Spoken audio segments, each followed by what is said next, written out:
It's the Locked On Podcast Network, your team every day. Stop paying full price for gas. Download the free Get Upside app and get 25 cents per gallon cash back on every gallon of gas you buy. Don't miss out. Millions of people have earned over $200 cash back every month just by using Get Upside and getting gas, which you were going to do anyways. There's no catch. It's simple and free. Download the free Get Upside app now and use promo code TOP to get an extra 25 cents per gallon on your first fill-up. That's promo code TOP. After a very successful preseason opener at home versus the Phoenix Suns, the Sacramento Kings look to the Staples Center, taking on the Los Angeles Clippers for Game 2 of 4 before the games really begin.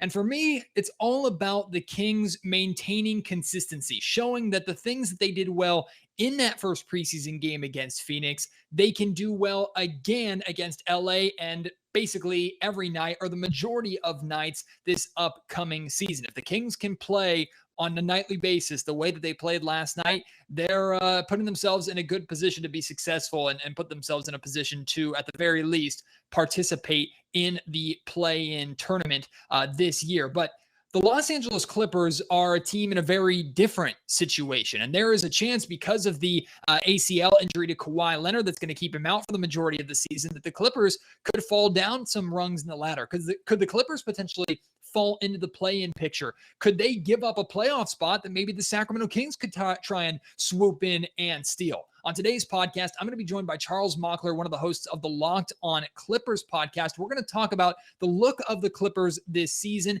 and we're going to spend some time, of course, little preview of the Kings and the Los Angeles Clippers preseason game, what the Kings are working on, an idea of what to keep an eye on for what the Clippers are trying to workshop. It's all on today's episode of the Locked On Kings podcast.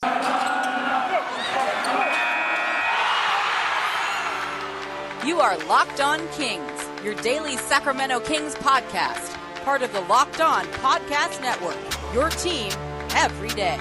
And now, ladies and gentlemen, it is that time for another episode of Locked On Kings. Hello and welcome into Locked On Kings, your podcast hub for Sacramento Kings coverage all regular season, all preseason, and all offseason. If you're looking for in-depth analysis, game-by-game breakdowns, highlights, interviews with local and national experts, full coverage of your Sacramento Kings from January all the way through to December, this is the place for you, part of the Locked On Podcast Network. My name is Matt George. I have the absolute privilege of being your host here. I've been a Sacramento sports media member, Sacramento Kings media member for the last 7 years. This is my 8th season covering the Kings, formerly with Sports 1140 KHDK radio here in Sacktown, now transitioning into television, working at ABC 10. This is my first year with ABC 10. Looking forward to expanding my Kings coverage into the realm of television and bringing those expertise here to Locked On Kings to bring you even more great content. The support of this Locked On Kings podcast all off season long, really since I took over for Jason Ross like 4 years ago or whatever it was now, maybe 5 years ago. Hard to believe. The support has been incredible. I know some of you know this already, but for those of you maybe who are new or missed it, Locked On Kings surpassed last month 1 million downloads, which is just incredible. I'm looking forward to the millions more as we go on. Thank you so much for your support, and hopefully you continue to trust me for your Kings entertainment and your Kings knowledge and content and preparations for games like this Kings and Clippers game. Now, unfortunately, I don't know how we're going to be able to watch this game. I know the Kings aren't televising it. I have no idea if the Clippers are doing a stream, and even if they are, more than likely it's restricted to like their area, kind of like the Kings game was. You couldn't watch it if you were more than like 50 miles outside of Sacramento on their online stream. So I don't know how that's necessarily going to work. I hope we can find a way to watch this game because there's a lot to watch for. And like I mentioned in the open, really this game is all about consistency for me. Now, the starting lineup could be different. The rotations could be different, but I want to see this Kings team as a whole play the same way as they did in that first game. I want to make sure that the defensive intensity that we saw isn't a fluke. I want to make sure that the chemistry that team had, the ball movement, the camaraderie that they seemed to have wasn't a fluke. And trying not to overreact too much to one preseason game, even though I know I got some of you with my Tyrese Halliburton is the Kings' best player clickbait title on yesterday's podcast. I still think that last game, the Suns preseason win was like 90 to 95% positive, and a lot for the Kings to build upon. Now, there's some things, of course, for them to work on, taking care of the basketball, better shot selection, just getting more comfortable with each other. So those are things to definitely pay attention to in this Kings and Clippers preseason game. But overall, it's about being consistent, showing that the team you were against the Suns is a team that you're able to be on a nightly basis, and not only able to be, that you will be on a nightly basis. So more than enough reason to pay attention to this game. I know it will be broadcast on the Kings radio broadcast. So wherever you listen to Kings radio, Sports 1140 KHDK, or if you listen online, however you listen, make sure you can check that out too. That's one way to follow the game. And hopefully we'll be able to find some streams online. If I find any source of a way to watch it, I'll for sure tweet it out. And you can find that on Twitter at MattGeorgeSack is how you can follow me and find out that information there. But for today, I'm going to be bringing in Charles Mockler here in just a second, one of the hosts of the Locked On Clippers podcast. Chuck and I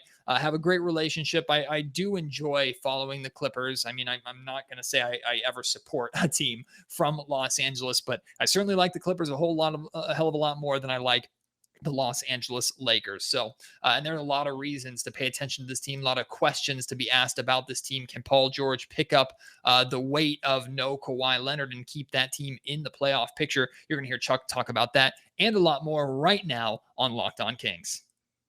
Success on opening night of the preseason for both the Sacramento Kings and the Los Angeles Clippers. The Kings beating the Suns, the Clippers beating the Nuggets. But the Kings and the Clippers, they are both in very different situations. The Clippers looking to secure their playoff position that they've enjoyed over the last couple of seasons. The Sacramento Kings looking to get into the playoffs for the first time in over 15 years. Here to join me on the Locked On Kings podcast to give us an idea of what's going on with the Clippers and to preview the Kings versus Clippers, maybe the most highly anticipated preseason game of all time, at least for right now, is Charles Mockler, one of the hosts of the Locked On Clippers podcast. Chuck, welcome in, my friend. It's been a while since I've had you on. Yes, thank you for having me. Pacific Division Brothers Unite. It's going to be a fun season.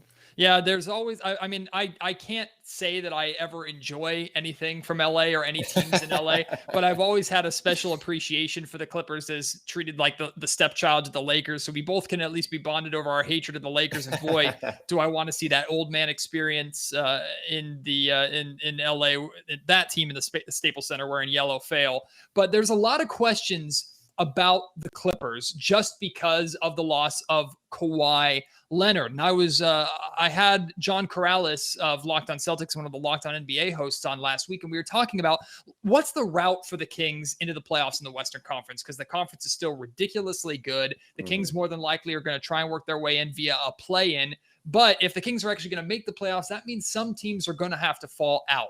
And one of the teams we discussed about potentially falling out of the playoff picture or at risk of falling out of the playoff picture was the Clippers, just because of Kawhi Leonard's ACL injury. So before we dive into expectations for the Clippers this year and how far they could fall with Kawhi being out, is there any information that you have or any expectation for Kawhi, his return? It sounds like the Clippers are really going to take their time, just try and put themselves in the best position they can playoff wise for him to return. It sounds like he would be back for the playoffs. Do you have any new information really on what's going on with Kawhi?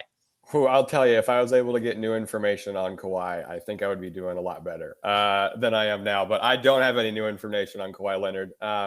They've been, kind of fairly optimistic as a team. I think the optimism for his return kind of comes by with the fact that they're going to let him do what he wants when it comes to recovery. And that's a good thing. He has his medical team and all that stuff. And I think a lot of fans understand, if things aren't going well, what would we really be risking long-term if Kawhi comes back? If it's a moot point or something like that, I don't think a lot of fans would want that to happen. So, hopefully we can get, the Clippers schedule is really front loaded with home games. That first month and a half is pretty much all at Staples. So we need to make a lot of noise in that first month and a half to honestly kind of even project Kawhi coming back early if we get some good reports. The Clippers officially finished fourth in the Western Conference last season, although they had the exact same record as the Denver Nuggets, a team that for some reason the Kings had a lot of success against last season, had no business being good against the Nuggets. But and then, of course, the Clippers, given the Suns a run for their money, that was ended up being one of the best series in the playoffs last season. And, of course, the injury to Kawhi Leonard that we found out. So I mean, this sounds like a dumb question because it's Kawhi freaking Leonard, but how significant is that loss of Kawhi to the Clippers and their overall picture for the season, the plan for the season? Because there's still a lot of talent on this roster. I have a hard time believing that just because Kawhi isn't playing all season long, barring injury to other important players, that this team is going to fall all the way out of the playoff and play-in picture. Yeah, I think the idea that they're falling out of the play-in picture is kind of wildly far-fetched. Like that there's a lot of, you look at the Western Conference, and my co-host and I were just running down kind of teams that were going to for sure be worse than the Clippers. And and the Kings too. You have like, the Rockets aren't going to make any noise really. They're a young team. The Thunder are still the Thunder. We don't really know what the Pels are going to look like. It's just kind of these, and the Spurs, there's a lot of question marks there. So I think out of the play-in is reaching quite a bit. I personally, I am a little biased. I think the Clippers are going to be able to hold down a 4 or 5 seed. Okay. I think it'll be interchangeable there. But losing Kawhi's giant, right? You're losing a top. I mean, the GM survey came out today, and you're losing, according to the GMs, kind of basically the third best player in the NBA, how they see it. So the hole on offense is going to be a lot easier to fill than the hole on defense, which is why they made changes. They picked up Winslow. They're hoping he can be healthy and bring his defense. They picked up Bledsoe, who is going to be more available than Patrick Beverley, and lose a little bit on defense, but he's there more just in general. So that's good. But I have confidence in Ty Lue. We've seen him change how this Clippers team plays basketball from Doc and then to what this team looked like last year. It was incredible. They really know how to maximize guys' value, which is big. And they took a lot of swings on upside this year in the draft and in the free agents that they've picked up. So if a couple of those guys hit, and everyone's still bought in, right? We're running back the exact same core that was fully on board with what Ty Lue was preaching in his first year of coaching.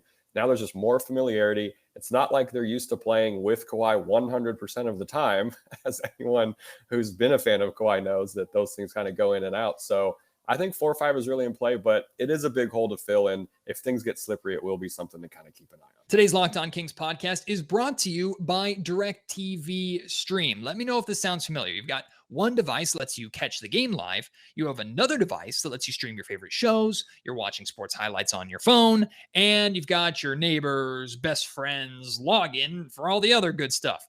Well, I want to tell you about a simple way to get all that entertainment that you love without the hassle. It's great to finally get all your TV together with DirecTV Stream. It brings you live TV, on-demand favorites together like never before, so you can watch your favorite sports, your favorite movies, your TV shows, all in one place. No more juggling remotes. No need to buy another device ever again. And the best part, there's no annual contract.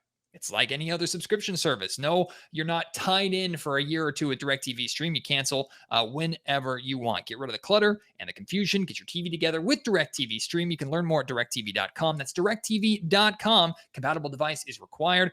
Content varies by package. Locked On Kings is also brought to you by Shopify. Shopify gives entrepreneurs the resources once reserved for big businesses. So upstarts, startups, and established businesses alike can sell everywhere, synchronize online and in-person sales, and effortlessly stay informed. Scaling your business is a journey of endless possibility. I personally love how Shopify has the tools and resources to make it easy for any business to succeed from down the street to around the globe. And it's been a big help, a major success for the Locked On Podcast Network. Shopify powers over 1.7 million businesses from first sale to full scale. Reach customers online and across social networks with an ever-growing suite of channel integrations and apps, including Facebook, Instagram, TikTok, Pinterest, and more. Gain insights as you grow with detailed reporting of conversion rates, profit margins, and beyond. It's more than a store. Shopify grows with you. This is a possibility powered only by Shopify.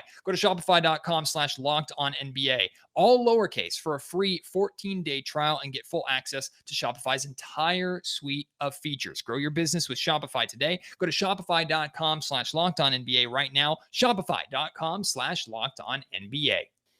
There was a lot of Paul George slander over the last couple of seasons, which I don't appreciate as someone who shares my last name, even though there's not even close to a relation. I'd like to believe you guys aren't at the same family reunion. Very. I know we look a lot alike, but right. Unfortunately, there just happens to be a difference between the two of us. Yeah. But Paul George really stepped up when Kawhi went down, and it was a reminder of, oh yeah, this guy's damn good. He was damn good with the Indiana Pacers. Kind of a weird saga if you want to call it that, with the Oklahoma City Thunder playing next to Russell Westbrook. But how much confidence is there in Paul George? You talked about scoring, filling the scoring load is going to be a little bit easier than the defensive load. I imagine Paul George is a major reason for that. How much confidence is there in LA for Paul and his ability to, like you said, this team isn't probably getting better moving up to a top 3 seed, but just sustaining where they were at that 4 or 5 range? The belief in Paul George is higher than it's ever been probably in his career, I would say, in his own city. I mean, he put up MVP numbers in that playoff series. He put the entire team on his back, as they say, and he's coming in healthy. We don't really know what he's going to look like in terms of preseason minutes. He didn't play against the Nuggets. There was no availability today for the Clippers, so we're not really sure if we're going to see him against the Kings. But we know what he can do. He's coming in healthy. And I mean, if he picks up where he left off, there's no reason the Clippers can't be a top 4 seed. And then you also have guys like Batum and Marcus Morris who are taking some time off from the preseason, who, when they're 100% healthy, it's still a damn good trio. So looking at the Western Conference, the Jazz, Suns, and Nuggets, barely just the Nuggets, but those 3 teams were ahead of the Clippers in the standings last season. Then just below them was the Mavericks at 5, Blazers at 6, Lakers at 7, and Grizzlies at 8. Of course, the Lakers and Grizzlies made their way into the playoffs via the play-in. Do you expect those 3 teams in the Jazz, Suns, and Nuggets to still be ahead of the Clippers? And are any of those teams that I mentioned below the Clippers last season, do any of those teams, do you think, leapfrog and potentially push the Clippers down to 5 or 6? So I think, Utah is going to try for the number 1 seed. I've said this on Locked On Clippers. They're going to try for the number 1 seed, and no one's going to care that they're the number 1 seed. The regular season beasts. Yep. Yeah, it's great. I think, the Lakers are not going to want to be a lower seed in this playoffs with the Wild Hogs cast that they have going on over there with their age and stuff like that. You don't want to be on the road. You definitely don't want to be on the play-in tournament playing extra games on those legs. So I think they're going to really try and be a higher seed. Not sure about the Suns, if I'm being honest. I didn't necessarily believe in them really last year, especially after that Clippers series. I don't see how you could have thought they were really going to give the Bucks any issues. Nuggets are still missing a key guy. And other than that, it gets, there's a lot hinging on Steph still being Steph and Klay still being Klay for the Warriors. So they're kind of running that back. I mean, obviously Steph is going to be very, very, very good. But they're kind of putting a lot on how Klay can come back and play strong. And then, Mavs, I have no idea what to make of the Mavs. But I think that's I think a lot of those teams are going to be jumbled. And I bet the games separating 4 through 8, I wouldn't be surprised if it's like 4 or 5 games at the end of the season separating those seeds. I couldn't agree more. That's exactly what John Corrales and I said. And look, I could make an argument for every single one of the teams beneath the Clippers as a reason for why they could fall out. I mean, the Dallas Mavericks, their lack of depth, plus the Kristaps Porzingis, Luka Doncic dynamic. The Portland Trail Blazers, does Damian Lillard even want to be there? Is that team good enough? They haven't put enough around him. The Lakers, they're just old. They're 2 injuries away from completely falling apart. The Memphis Grizzlies, did they overachieve last season? John Morant is good, but what about the rest of that roster? You talked about the Golden State Warriors too, they're banking on Klay and Steph being very, very good again, and Draymond being Draymond, and then the rest of their young players being competent, which based off of what they do there and the culture that they have there, maybe not that scary of a bet. But when you look at a team like the Sacramento Kings, who as much as we'd love to see the Kings make it a jump all the way into the 6th seed and avoid the play-in altogether, that would be phenomenal.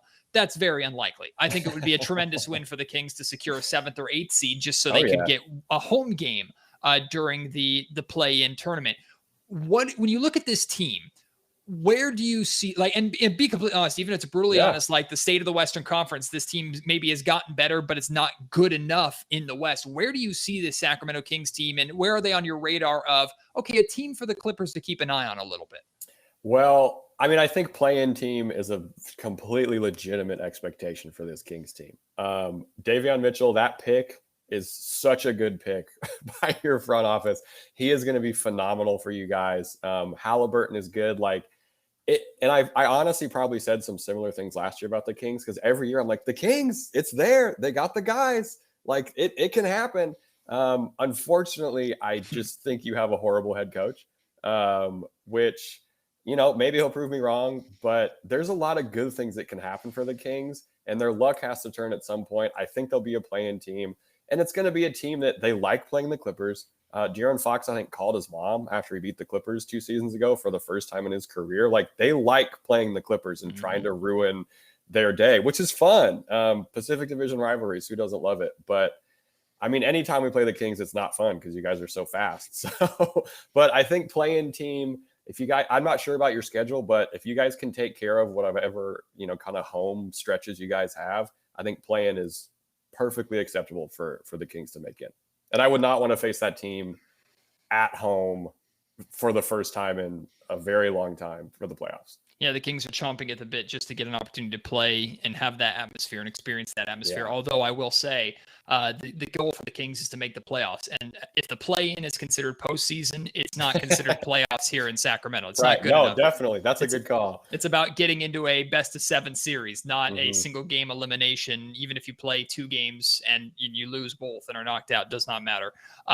But before we talk about this upcoming preseason game, because obviously this game doesn't matter, it's not going to be like the regular season battles between these teams. I do want to talk about, you alluded to the success that the Kings have had against the Clippers in the past, but now with this Clippers team that's lacking Kawhi, in the meetings, the matchups between the Kings and the Clippers, this expectation.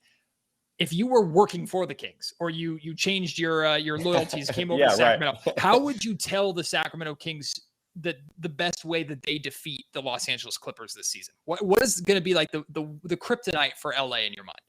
It's going to be get the ball out of Paul George's hands. I think they're going to I would probably send a couple guys at Paul George, which as a Clipper fan, I probably think a little more highly of Paul George's passing abilities than what they might actually be.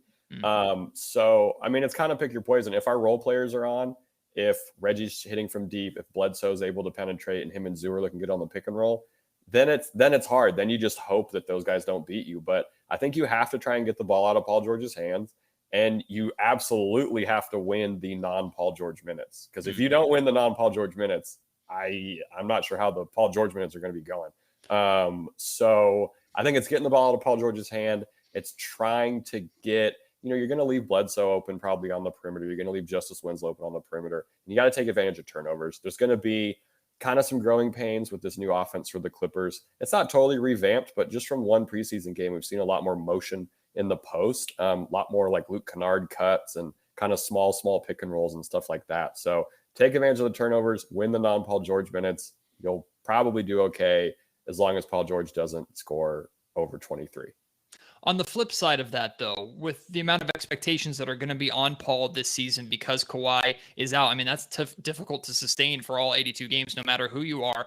Is it a reasonable strategy, or do you think you're playing into the Clippers' hands if you say, we're going to let Paul get his and just not let anybody else beat us? I would love it if teams did that. Okay. Because I don't think that would work well for them at all, because at some point when Paul George was getting his, you're sagging off Batum or Mook or Reggie or someone like that, or Kennard.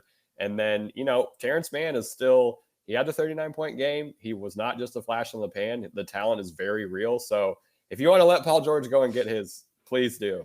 We would love that. Locked On Kings is brought to you by our friends over at betonline.ag, the best place for all your sports gambling needs, a great place to make some extra money. And BetOnline is back and better than ever with all eyes on the gridiron as teams are back for another football season. As always, BetOnline is your number one spot for all the pro and college football action this season. With a new updated site and interface, even more odds, props, and contests, BetOnline continues to be the number one source for everything football and basketball too. Head to the website, use your mobile device, sign up today. You'll receive a 50% welcome bonus on your first deposit, but you have to use our promo code LOCKEDON, all one word, to receive that bonus. From football to basketball, boxing, right to your favorite Vegas casino games. Don't wait to take advantage of all the amazing offers for the 2021 season at BetOnline, where the game starts. We want to introduce a new segment from our partners at Nissan. The Find Your Frontier highlights each week will tell you about incredible stories from NBA history, where players or organizations pioneered new frontiers for their league and influenced the world around them. This week's Find Your Frontier NBA highlight is brought to you by the all-new 2022 Nissan Frontier. The adventure begins where the road ends, so get out there and find your frontier. The Golden State Warriors dynasty began with an idea that NBA excellence could be set off by a jump shot. That idea changed the game. Led by sweet shooting head coach Steve Kerr and the Splash Brothers themselves, Steph Curry and Klay Thompson, the Warriors revolutionized championship basketball. They showed hoops fans everywhere that new could win. The Warriors reimagine their new frontier. How will you? Find your frontier today in the all-new 2022 Nissan Frontier. Shop nissanusa.com. All right, so let's talk about this preseason game here because the Kings are coming off of a very impressive preseason win, even though the wins don't matter. Played very well against a Phoenix Suns team that wasn't even close to at full strength. But ultimately, we were looking at lineups. We were looking at rotations for Luke Walton. There are a lot of people like yourself that are skeptical about Walton's ability to coach this team, skeptical about his ability. I mean, you've kind of removed the number one excuse that he had. He didn't really use it as an excuse, to be fair to him. But the Kings' depth last year was horrific until really the end of the season. Right. Now he has depth, but it's up to him to figure out how to utilize that depth and work those rotations in. So we saw him workshopping some things, playing with 3-guard lineups, playing with where Marvin Bagley still fits in, where Alex Len and Tristan Thompson fit in the front court, these 7 centers that are on this roster or something like that. So it was mostly positive. Now the Kings did struggle to take care of the basketball at times. Their shot selection wasn't the best. Their shooting percentage wasn't the best, but really what I'm hoping for from a Kings perspective is take what you did in the Suns win and sustain it. Play the same way, even if it results in a loss, just play the same way. Show that that is sustainable, that you can be consistent, because inconsistency has been the biggest issue for the Kings over the last decade. What are you and what should even Kings fans watching the Kings and the Clippers, what should they be looking out for what the Clippers are trying to implement and work on here in preseason? Before I get to that, couldn't agree with you more on the process. I was at the Clippers Nuggets game yesterday, and I looked at the score maybe twice because it was like, it was a very close game, which was fun, but you're looking for the process. For the Clippers, you're going to be looking for Eric Bledsoe active on both ends. He was flying around the court in his limited minutes. Pelicans fans on Twitter were not happy because Bledsoe looked engaged and happy to be playing for the Clippers. Reggie Jackson, I think he went 3 of 3 from deep, and then Ty Lue was like, you can sit down. Like, this is fine. We've seen enough. So more of the same from him from the playoffs, which is great. You're probably going to see a lot of Giles and Hartenstein because we have a third center battle right now. Oh boy. Kings fans very much familiar with Giles. Giles torched the Kings when he was with the Blazers in the preseason last year. So don't be surprised if he goes off. Don't be surprised. Yeah, he had 12 boards against the Nuggets, which is very impressive. But look for the battle there. There's going to be a lot of weird lineups with that. And I would be, look for Luke Kennard to get his. They're going to try and find ways to get Luke Kennard going. We also don't know if Paul George, Mook, and Batum are going to be playing. I'm not sure even if they are, how many minutes they would get. It seems like the Kings are kind of playing everybody, which is great. Personally, I do kind of want to see some more starters play for the Clippers. But yeah, if you're a Kings fan, look how the backcourt of Reggie and Bledsoe is going to try and defend, Fox, and I'm assuming Halliburton maybe for that. And then, just that motion offense. There's going to be a whole bunch of screens set at the elbow. You're going to see a whole bunch of, if Hartenstein's out there, he's going to be dribbling a lot, which is a little surprising. It's going to be a little different looking at the Clippers team, obviously, because it's preseason basketball, but a lot of motion on offense. Look for them to push the pace a little more than they did last season. Ty Lue referenced they were bottom 5 in pace, and he wanted to change that, which a guy like Bledsoe really does. And be ready for a bunch of Justice Winslow point forward minutes, because that's apparently a very real thing that the Clippers are working on this season. But I'm really excited for this game. I'm so excited for Mitchell versus Brandon Boston Jr. Brandon Boston Jr. started the game for the Clips against the Nuggets. He was, I don't know if people know about his story. He was like a predicted top 5, top 10 pick, had a really rough year at Kentucky for a lot of reasons, and fell to 51st for the Clippers, which, wow. The Clippers are not a very good drafting team, but they went with upside this year, and he has a whole lot of it. And we all know what Mitchell can do on the defensive end. So there's going to be some fun battles, I think, this Kings-Clippers game. So you kind of talked about it there with Davion Mitchell, but sometimes, preseason games, they can be an eyesore, a drag to sit through. And so far this preseason, both teams have treated us to at least somewhat compelling games, but sometimes you have to go into a game telling yourself, okay, I'm trying to pay attention to this, or I'm watching right. for this. For you with a Kings perspective, again, you just talked about Davion Mitchell, but is there anything else with this Kings team that's you're like from a Laker or an LA and Clippers perspective? I'm interested in this on the Kings. I want to see this during preseason. I'm interested to see how Hield looks from a vibe perspective, because there was a bunch of chatter about him getting traded. A lot of people thought he was going to. We know kind of the issues with him and the Kings and stuff like that, but he's going to be a sniper. I think, you guys are so fast. I've mentioned it before, but I just want I'm looking for the pace to see if it's still there. I'm looking if Luke Walton actually use your guys' pace. I'm looking if Harrison Barnes is going to be feeling comfortable, because when he's on, he's great at what he does. And defense. I'm really curious to see what that Kings defense is going to look like. You guys drafted for need, which was very smart. So overall, I think it'd just be overall defense, and honestly, probably a little more focused on that transition defense, which you will get a chance to work on against this seemingly fast preseason Clippers team.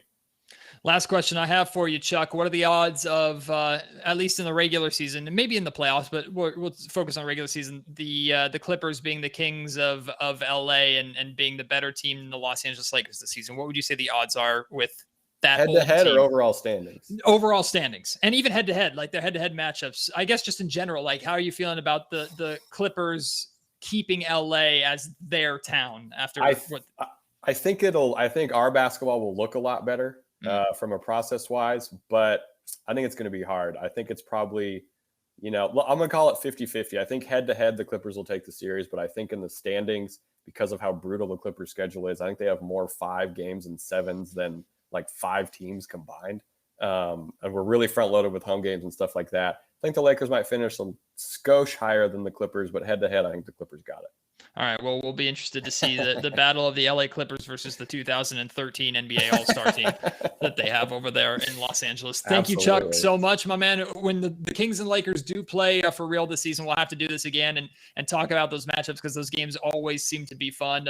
Enjoy the preseason game as much as you can. Enjoy the regular season as much as you can, and we'll chat soon, my guy. It was a pleasure to have Chuck back here on Locked On Kings. Going to be interesting to pay attention to what happens with the Los Angeles Clippers this year. And like he talked about, the Kings, for some reason, over recent years, really in the De'Aaron Fox era, they've had a lot of success against the Clippers. And now with no Kawhi being there, look to those Kings-Clippers meetings during the regular season as an opportunity for the Kings to pick up a win or two, especially with the speed and the pace of play that they like to play at. So I want to hear your thoughts on the Kings' chances against the Los Angeles Clippers during the regular season. I also, of course, want to hear your thoughts of what you're paying attention to, your wish list items for this upcoming preseason game in LA against the Clippers. So send that all to me. You can do so on Twitter at MattGeorgeSack. You can email me, mattgeorgesports@gmail.com, or feel free to leave your questions or comments in the comment section down below if you're watching on YouTube. I appreciate your support. If you could leave a review of Locked On Kings, that would be phenomenal. Best place to do that is on Apple Podcasts or iTunes. Hit 5 stars, leave a little blurb about what you like about the podcast, any constructive criticism that you might have, any requests for the show, or just a reason for Kings fans or just sports fans to come and listen to Locked On Kings. I'd really appreciate that, just like I'd appreciate you coming back for the next episode. Until then, my name is Matt George. You have been listening to Locked On Kings, part of the Locked On Podcast Network.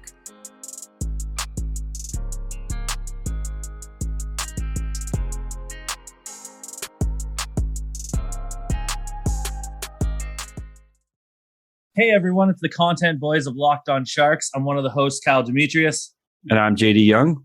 Be sure to check out Locked On Sharks every day coming up when the season starts, because we will have you covered for all your Sharks news, including will William Eklund make the team?